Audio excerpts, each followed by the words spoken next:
Question number 2 का first part करते हैं।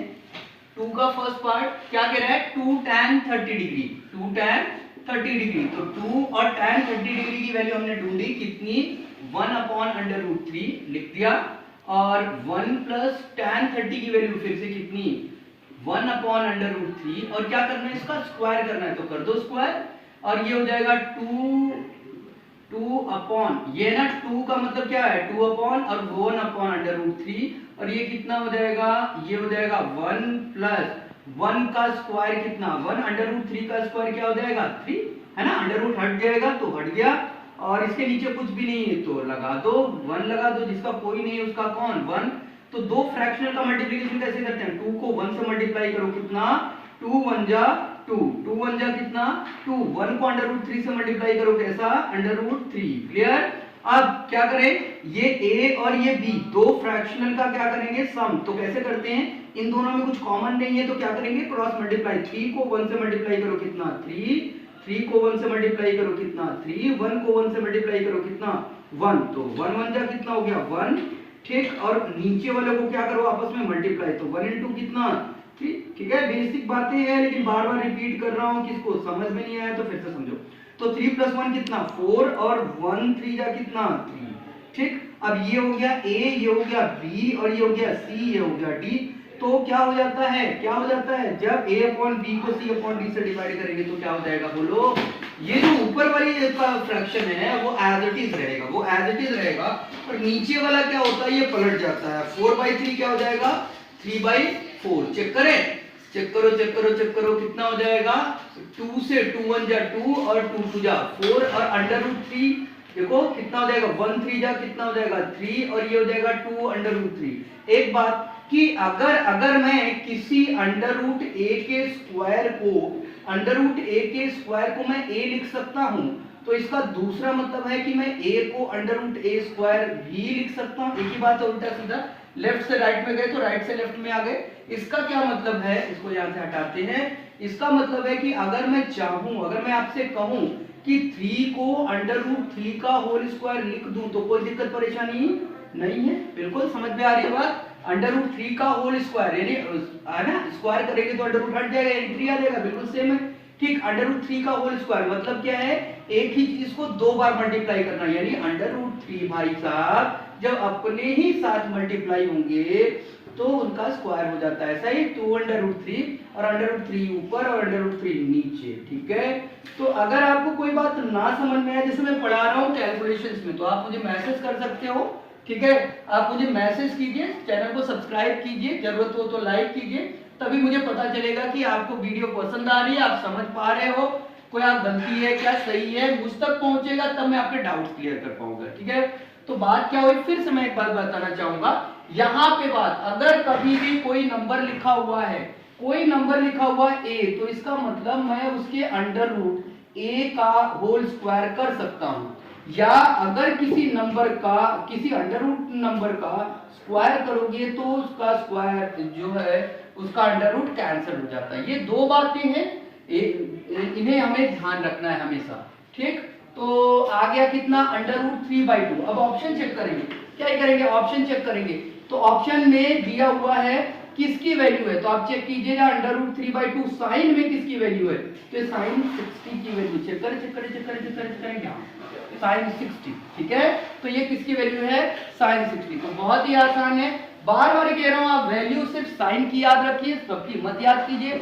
साइन की याद करके कॉस की बना लीजिए, क्या साइन की याद की तो उसका उल्टा कर दीजिए, ठीक है, उल्टा कर दीजिए, आपको कॉस मिल जाएगा। कॉस मिल गया है तो साइन और कॉस को डिवाइड करते चले जाइए, tan मिल जाएगा, और उसके बाद तो हम याद करते ही नहीं, tan मिल गया तो tan का उल्टा कर दीजिए, cot मिल जाएगा, साइन का उल्टा कर दीजिए कॉसक मिल जाएगा, कॉस का उल्टा कर दीजिए सेक मिल जाएगा। अब हम करते हैं क्वेश्चन नंबर 2 का सेकंड पार्ट, ठीक है। 2 का सेकंड पार्ट तो फिर से क्या दिया हुआ है, दिया हुआ है 1 - tan² 45, ठीक है। तो कोई बात नहीं, 1 और tan 45 की वैल्यू ढूंढी हमने, tan 45 की वैल्यू कितनी होती है, अरे छोड़ो यार, tan 45 अलबेला है तो उसकी वैल्यू कितनी होती है, 1 1 का स्क्वायर 1 हो जाएगा, और 1 प्लस कितना हो जाएगा, ये 1 हो जाएगा, 1 - 1 कितना हो जाएगा, 1 का स्क्वायर 1, तो 1 - अरे लिख दें 1 - 1, और ये हो जाएगा 2, और ये हो गया 0, और ये अपॉन 2, तो 0 में किसी से डिवाइड करोगे तो आंसर आएगा 0। नीचे 0 नहीं होना चाहिए, ऊपर 0 है तो 0 को किसी से डिवाइड करोगे तो आंसर आएगा 0। तो चेक कर लीजिए आंसर। क्वेश्चन नंबर 2 का थर्ड पार्ट करते हैं। कह रहा है कि sin 2a equals to 2 sin a। ये ट्रू है कब? इज ट्रू, ये ट्रू है कब? व्हेन।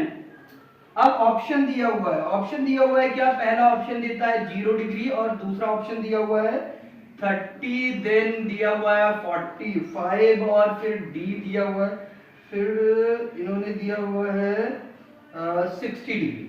ठीक है, चेक करते हैं, एक एक ऑप्शन डाल के चेक करते हैं। पहला ऑप्शन ही डाल के चेक करते हैं। तो sin 2a और 2 sin a, अगर आप देखें तो sin 2a के तो हम LHS ले लेते हैं, LHS पे ट्राई करते हैं 0 डिग्री पे, तो यानी sin 2a की वैल्यू कितनी रखनी है? 0, तो ये 2 इंटू 0 कितना? 0, तो ये हो गया sin 0। और sin 0 की वैल्यू 0 डिग्री पे 0 की वैल्यू कितनी होती है? वो होती है 0, यानी कि पहला जो ऑप्शन है वही करेक्ट है। आप 30 पे देख सकते हैं, तो sin 0 पे इसकी वैल्यू हो गई 0, सॉरी। तो RHS देख लेते हैं, RHS देख लेते हैं कितना हो जाएगा? 2 sin a, 2 sin a, और ये हो जाएगा 2, और a की वैल्यू कितनी है? 0 डिग्री, तो 2 sin 0, और ये sin 0 की वैल्यू कितनी? 0, तो 2 इंटू 0 कितना? 0। तो LHS और RHS दोनों बराबर हैं, यानी sin 2a 2 sin a के बराबर होगा। कब? जब जो है a की वैल्यू एंगल की वैल्यू कब होगी? 0 डिग्री। ठीक है, आप चेक कर सकते हैं इसी तरह डिफरेंट वैल्यूज रख के, और आंसर में आपको LHS और RHS नहीं मिलेगा। ठीक है, तो कई बार कुछ क्वेश्चंस ऐसे होते हैं जो आपको ऑप्शंस रख के चेक करने पड़ते हैं। क्वेश्चन नंबर 2 का फोर्थ पार्ट क्या कह रहा है? 2 tan 30 degree, 2 tan 30 degree upon 1 minus tan square 30 degree. ठीक है, और इसमें आप ऑप्शन चेक करना है तो ठीक है, कोई बात नहीं, हम फिर से करते हैं। 30 CS का वीडियो चल रही है। तो क्वेश्चन नंबर 2 का फोर्थ पार्ट क्या दिया हुआ है? 2 tan 30 degree 1 minus tan square 30 degree. फिर से हम एंगल की वैल्यू लिखते हैं 2, और tan 30 डिग्री की वैल्यू ढूंढी हमने 1 अपॉन √3। वैसे अब तक तो हमें याद हो जानी चाहिए। क्वेश्चन करने का फायदा ही यही है कि बार बार जितनी ज्यादा क्वेश्चन करेंगे वैल्यू अपने आप याद होती चली जाएगी। ठीक है, 1 माइनस tan स्क्वायर 30 डिग्री, यानी कि tan 30 की वैल्यू कितनी होती है? 1 अपॉन √3, और इसका कर दिया हमने स्क्वायर। ठीक है, तो ये हो गया 2 इंटू, अब इसके नीचे कुछ भी नहीं है तो इसका मतलब 1 कर दिया। अब फ्रैक्शनल का मल्टीप्लिकेशन ऊपर वाले का ऊपर वाले के साथ, तो 2 1 जा कितना? 2, 1 का √3 के साथ किया तो √3। ठीक, अब नीचे वाले में करते हैं 1 माइनस 1 का स्क्वायर कितना हो जाएगा? 1, 1 का स्क्वायर कितना हो जाएगा? 1, और √3 का स्क्वायर कितना? 3 हो जाएगा। क्लियर है? अब दो फ्रैक्शनल का सब्ट्रैक्शन कैसे करते हैं? नीचे वाले को भी फ्रैक्शनल बनाएंगे, 1 को 1 से डिवाइड किया तो फ्रैक्शनल बन गया, ऊपर वाले को एज इट इज कॉपी किया, और दोनों में कुछ कॉमन नहीं है, तो फ्रैक्शनल का सब्ट्रैक्शन कैसे करते हैं? क्रॉस मल्टीप्लिकेशन, यानी 3 को 1 से मल्टीप्लाई करो, 3 1 जा 3, 1 को 1 से मल्टीप्लाई किया, 1 1 जा 1, बीच का साइन एज इट इज, 1 3 जा 3। हो गया क्लियर? तो ये हो गया ऊपर वाला 2√3, और 3 माइनस 1 कितना हो जाएगा? 2, और ये क्या हो जाएगा? अपॉन 3। तो अब क्या हो जाएगा? 2 अपॉन √3, इसको ऐसे ही रहने दिया, ये नीचे वाला पलट जाएगा, रिवर्स हो जाएगा, 3 ऊपर और 2 नीचे, 2 से 2 कट गया, वापस आते हैं, फिर से वही बात हो गई, ऊपर कितना? 3 और नीचे कितना? √3। फिर से याद रखेंगे 3 को √3 से कट करना है तो हमें क्या समझना पड़ेगा कि ये क्या है? a, और a को लिख सकते हैं √a का होल स्क्वायर, यानी 3 को मैं लिख सकता हूं √3 का होल स्क्वायर अपॉन कितना? √3। चेक कर लीजिए एक बार कि √3 के होल स्क्वायर का क्या मतलब हुआ है? स्क्वायर करेंगे तो √3 कट जाएगा, 3 बच जाएगा, तो ये हो जाएगा। तो √3 के होल स्क्वायर का मतलब √3 एक बार और √3 दो बार। √3 को √3 से दो बार मल्टीप्लाई करेंगे तो इसी का मतलब कितना है? स्क्वायर, और नीचे हो गया √3 से √3 कट गया, आंसर आ गया √3। ठीक है, √3। और अगर हम देखें तो इसका ऑप्शन चेक किया जाए, फिर आंसर चेक करेंगे, आंसर में कितना दिया है? √3, तो ये हो जाएगा किसका ऑप्शन है, ये है tan 60 डिग्री। आंसर चेक कर लीजिए, मेरे हिसाब से tan 60 डिग्री। क्वेश्चन नंबर 3 को देखें, क्या कह रहा है, ये कह रहा है कि tan a प्लस b की वैल्यू दी है, tan a माइनस b की वैल्यू दी है, और आपको साथ में गिवन भी दिया हुआ है। गिवन क्या दिया हुआ है कि a प्लस b की वैल्यू 0 से बड़ी है और 90 से छोटी है। अगर मैं कोई ट्रायंगल लेता हूं उसमें ये बात कही जाती है कि a b c a plus b दिया है, सॉरी यहां से स्टार्ट करें, फिर a ना कहां से स्टार्ट करें, इसे कहता हूं a, इसे कहता हूं b, इसे कहता हूं c। तो मैं कह रहा हूं कि अगर a b c कोई ट्रायंगल है और उसमें a प्लस b की वैल्यू 90 डिग्री से छोटी है, a प्लस b दोनों मिलके 90 डिग्री से छोटे हैं, इसका मतलब एंगल a और एंगल b क्या होंगे, एक्यूट एंगल होंगे। क्लियर हो रही है बात? ठीक, तो सिर्फ यही बताने के लिए दिया है कि a और b दोनों एक्यूट एंगल हैं और इसका कोई मतलब नहीं है, यानी अगर जो तीसरा एंगल बच रहा होगा वो राइट एंगल हुआ होगा, तभी तीनों का सम 180 डिग्री होने वाला है। सिर्फ यही बता रहा है कि ये कहानी जो आप कहने वाले हो ये राइट एंगल ट्रायंगल की कहानी है। और पहले से अंडरस्टूड है कि हम ट्रिग्नोमेट्रिक रेशियोज की बात करते हैं तो कहां पे बात करते हैं, ऐसे ट्रायंगल में जो कैसा ट्रायंगल है, राइट एंगल ट्रायंगल है। ठीक है, तो उसी बात को क्लियर किया है। अब देखते हैं, tan a प्लस b की वैल्यू दी है √3, tan a प्लस b इसकी वैल्यू दी है √3। अब जरा ध्यान से देखिए, tan में वो कौन सा एंगल है, इस पूरे को 1 मिनट के लिए थीटा मान लीजिए, मन की आंखों से देखिए जरा, ये a कोई एंगल होगा, b कोई एंगल होगा, दोनों जुड़ के कोई एक नया एंगल देंगे। ठीक है, ठीक है, तो a प्लस b क्या है, एक एंगल है। ठीक, ये कोई एक एंगल है, तो tan में किस एंगल की वैल्यू √3 होती है, ध्यान दीजिए, 0 की वैल्यू ना 0, 30 की वैल्यू 1/√3, 60 की वैल्यू होती है √3, यानी कि √3 की जगह मैं लिख सकता हूं tan 60। tan के किस एंगल की वैल्यू होती है, tan √3 होती है tan 60 की वैल्यू, तो लिख लिया हमने। अब ये हो गया tan a प्लस b। ठीक, अब इस बात के बाद मैं आपसे एक बात बताना चाहता हूं, जरा लॉजिकली समझिएगा। ठीक है, अगर तराजू के दो पलड़े बराबर हैं, अगर a और b बराबर हुए होते, ये मैं आपको अंडरस्टैंडिंग के लिए बता रहा हूं, क्या क्या ही कर दूं, ये अंडरस्टैंडिंग पर्पस के लिए आप ऐसे समझिए। अगर तराजू के दो पलड़े बराबर है, आपने तराजू उठाया, दोनों पलड़े बराबर है, अगर a और b बराबर है, तो दोनों साइड अगर मैं किसी से मल्टीप्लाई कर दूं c से, तब भी क्या रहेगा, बराबर रहेगा। दोनों साइड अगर मैं कुछ जोड़ दूं तब भी क्या रहेगा, बराबर रहेगा।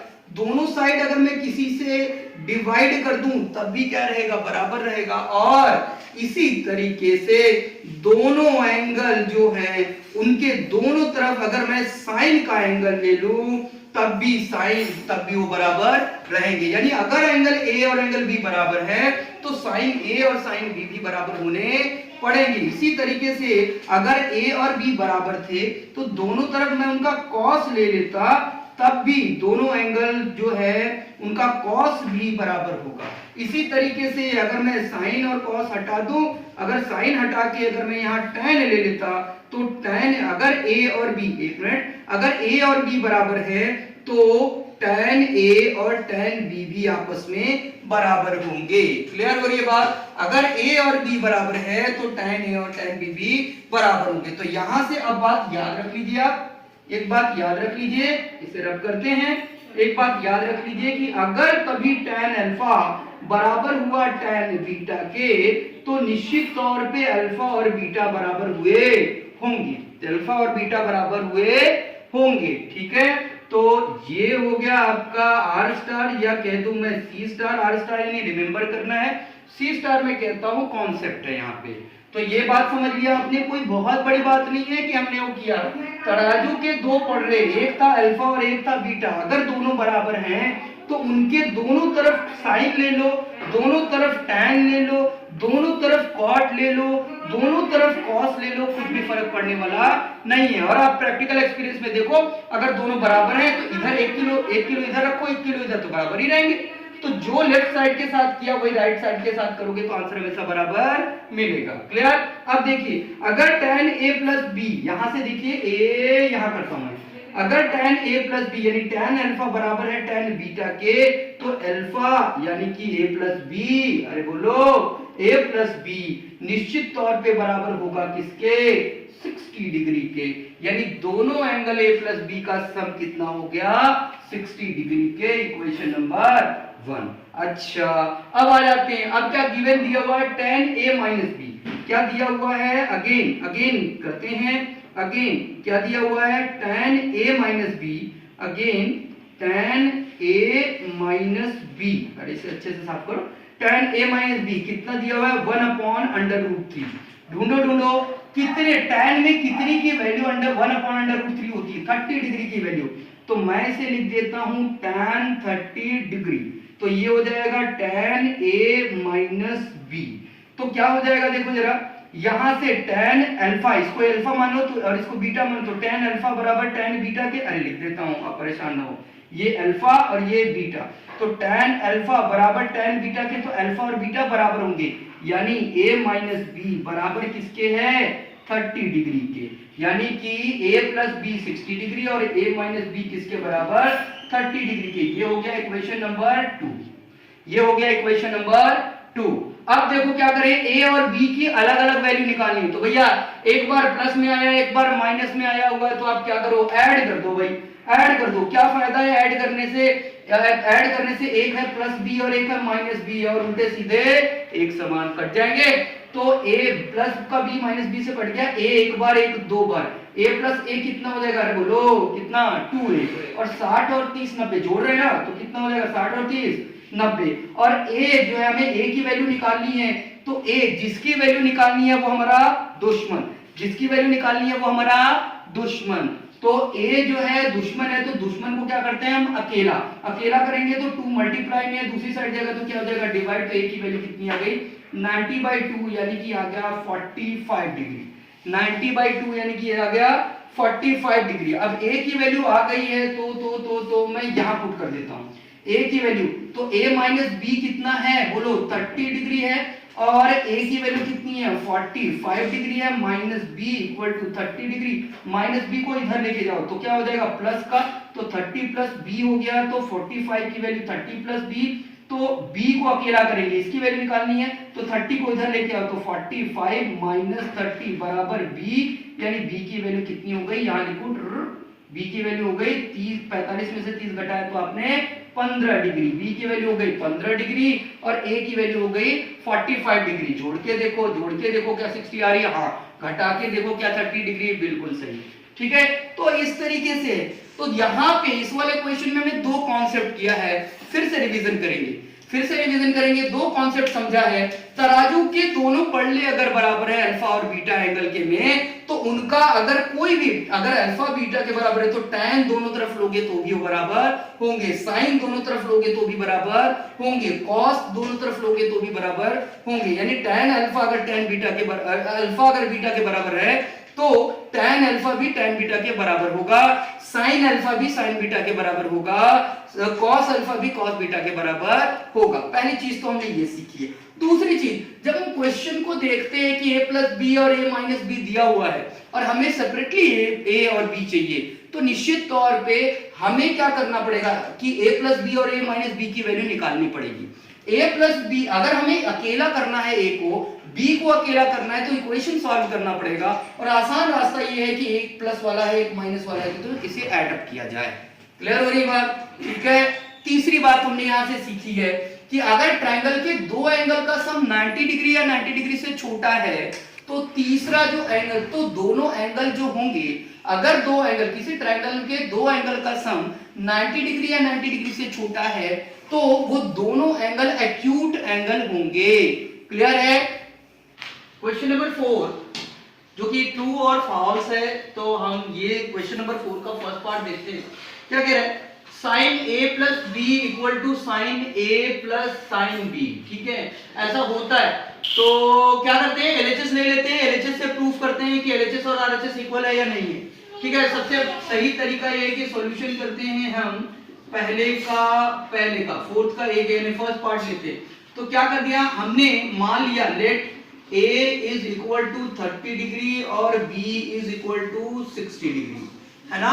तो ऐसे केस में क्या हो जाएगा, a प्लस बी की वैल्यू कितनी हो जाएगी, 30 प्लस 60 इक्वल टू 90 डिग्री। मैंने एग्जांपल के लिए ले लिया है, आप a और b की कोई भी वैल्यू ले लो जो आपको पसंद आया, 30, 45 कुछ भी ले लो जो पसंद आया आपको, ठीक है। तो कितना हो जाएगा, a प्लस b की वैल्यू हो गई 90, तो sin a प्लस b कितना हो जाएगा, a sin a plus b यानी sin 90, ये हो जाएगा LHS आपका। और sin 90 की वैल्यू कितनी होती है 1, तो LHS की वैल्यू कितनी हो गई 1, ठीक है। अब राइट साइड ले लो जरा, RHS वाले भैया आ जाओ इधर लाइन में, क्या नाम है आपका, sin a और प्लस sin b, ठीक। हमने a की वैल्यू कितनी मानी, बोलो, अरे बोलो भाई, sin 30, और b की वैल्यू कितनी मानी है, sin 60, ये हो गया। तो sin 30 की वैल्यू कितनी याद है सर जी, 1/2 है या मैं याद तो, और sin 60 कितनी सर जी, √3/2।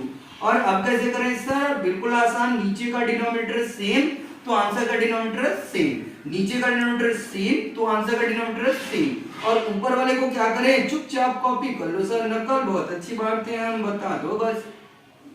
तो कितना हो गया आंसर, 1 प्लस √3/2, जो LHS देखो क्या है 1 और RHS क्या है 1 प्लस √3/2।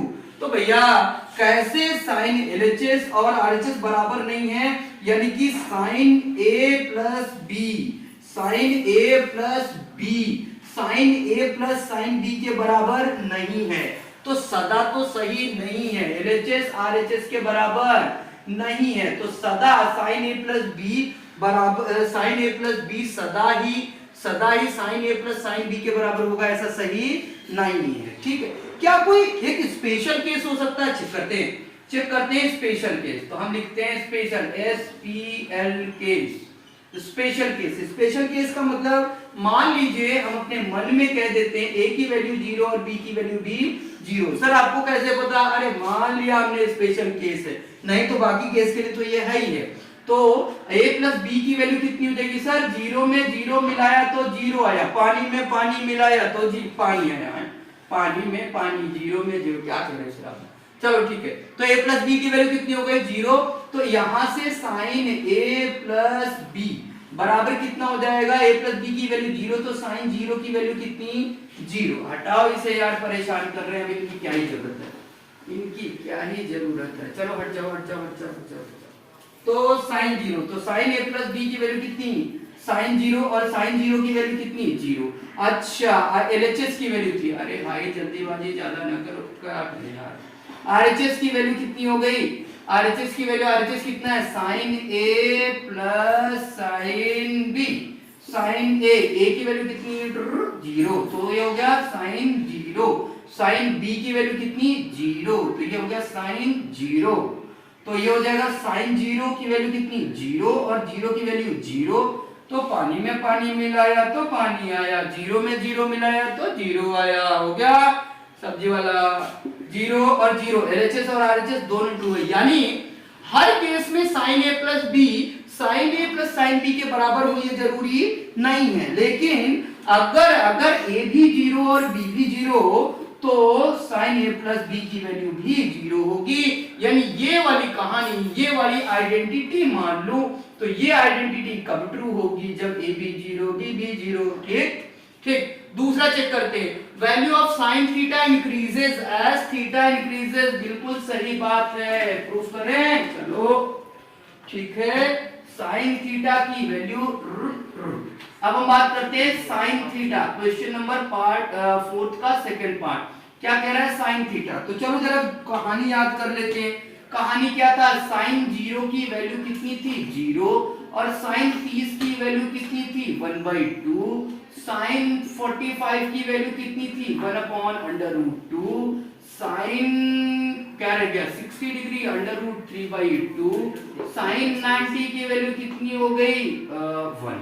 अब जरा देखो, जैसे जैसे थीटा की वैल्यू बढ़ी है, थीटा की वैल्यू पहले कितनी थी, अरे देखो थीटा की वैल्यू पहले कितनी थी 0, बाद में बढ़ के हो गई 30, बढ़ के हो गई 45, बढ़ के हो गई 60, बढ़ के हो गई 90, तो थीटा की वैल्यू नीचे बढ़ती जा रही है और वैल्यू भी नीचे बढ़ती जा रही है, वैल्यू भी नीचे बढ़ती जा रही है, पहले 0 थी 1/2 और बढ़ते बढ़ते बढ़ते मैक्सिमम हो गई 1/2, यानी कि थीटा की वैल्यू बढ़ेगी, थीटा की वैल्यू बढ़ेगी, तो थीटा की वैल्यू 0 थी, थीटा की वैल्यू बढ़ेगी तो साइन थीटा की वैल्यू भी बढ़ेगी, और इस तरीके के फंक्शन को हम कहते हैं इंक्रीजिंग फंक्शन। क्या कहते हैं भैया, इंक्रीजिंग फंक्शन, पहले मैंने शॉर्ट्स में बताया है, आप चेक कीजिए।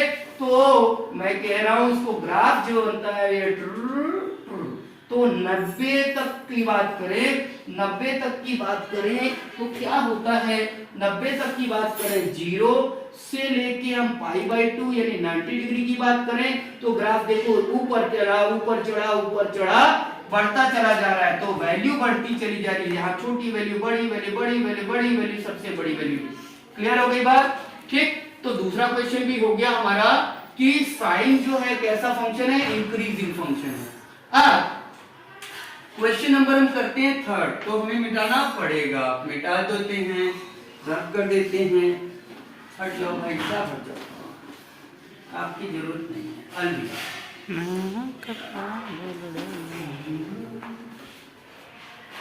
अब हम करते हैं क्वेश्चन नंबर थर्ड। क्या कह रहा है क्वेश्चन नंबर थर्ड? कह रहा है कि क्वेश्चन नंबर थर्ड फोर्थ का थर्ड पार्ट क्या कह रहा है, साइन थीटा बराबर होगा कॉस थीटा के फॉर ऑल थीटा। चल झूठे, कहां से हो जाएगा साइन थीटा और कॉस थीटा बराबर?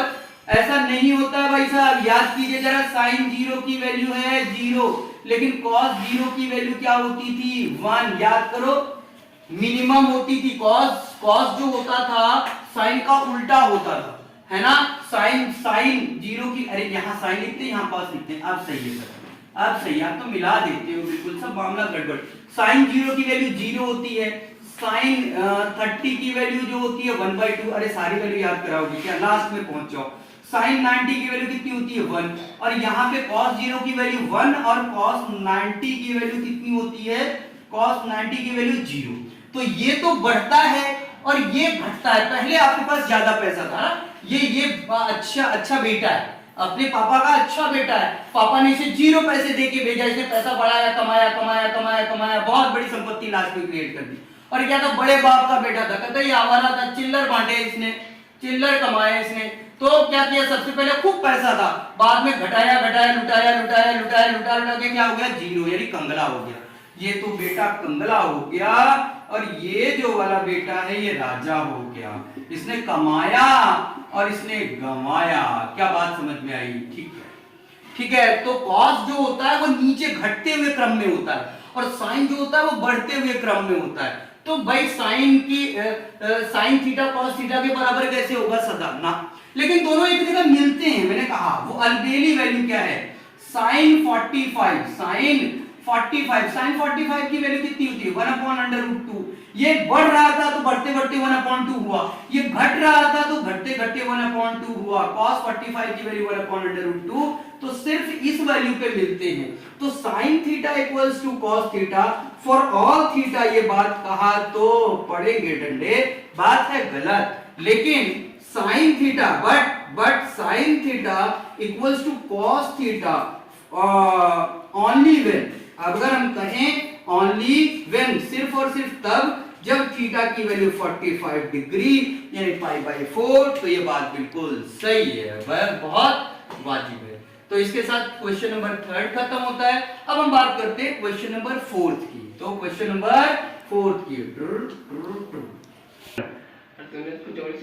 अब हम क्वेश्चन नंबर फोर्थ, इसका फोर्थ पार्ट भी करते हैं फोर्थ का। फोर्थ तो कह रहा है cot A is not defined। अब cot A की वैल्यू निकाल लो भाई साहब। cot A क्या होता है 1/tan A के बराबर है, हमें तो तीन ही अनमोल रत्न याद है, sin cos tan, ठीक है। अब किस पे कह रहा है, A की वैल्यू 0, चलो जी cot 0 की वैल्यू निकालेंगे तो 1/tan 0, ठीक है।